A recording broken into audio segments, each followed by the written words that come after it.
చూస్తున్నారు కదండి, ఇదంతా మీకు వర్షం తడిచిన వల్ల పొట్లుపోయిందండి. అలాగే ఈ పక్కన కూడా మీకు పొట్లుపోయిందండి. చూస్తున్నారు కదండి. ఇప్పుడు మనం దీన్ని చేసి చూపిస్తానండి.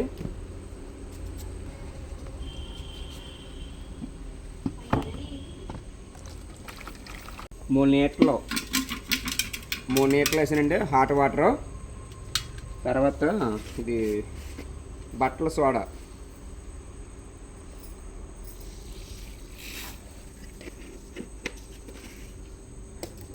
తర్వాత ఇది బూస్టర్ పౌడర్ అండి.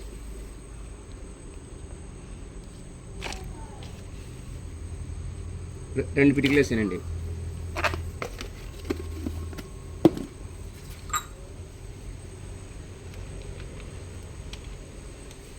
ఇది ఐపో లిక్విడ్ అండి.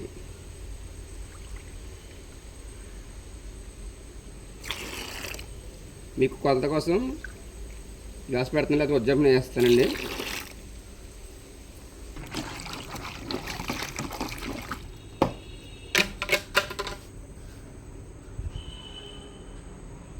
మీకు ముందు పక్కన పెట్టి చూపిస్తున్నానండి.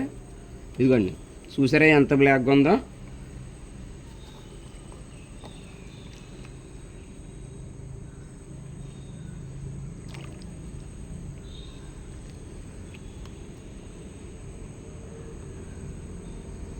ఇదిగో ఇందాక చూసారా తేడా కనబడుతుంది కదండి.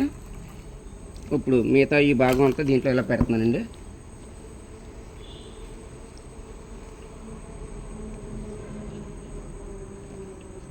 సరిపోలేదురా.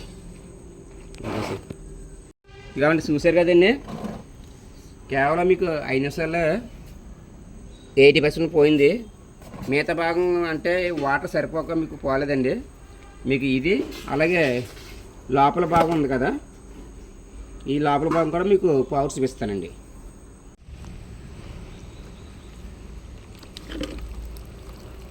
అంటే చూసారు కదండి, 100% మీకు క్లియర్గా పోయింది.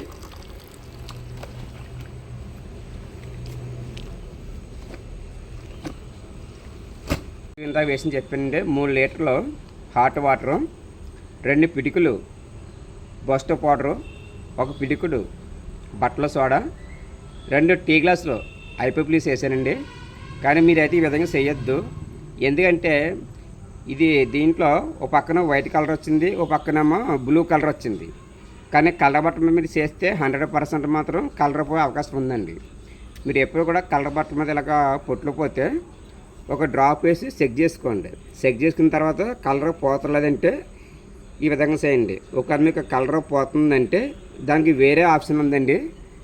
మీకు నెక్స్ట్ వీడియోలో కలర్ బట్టల మీద పొట్లు పోతే ఏ విధంగా చేయాలో మీకు వీడియో పెడతానండి.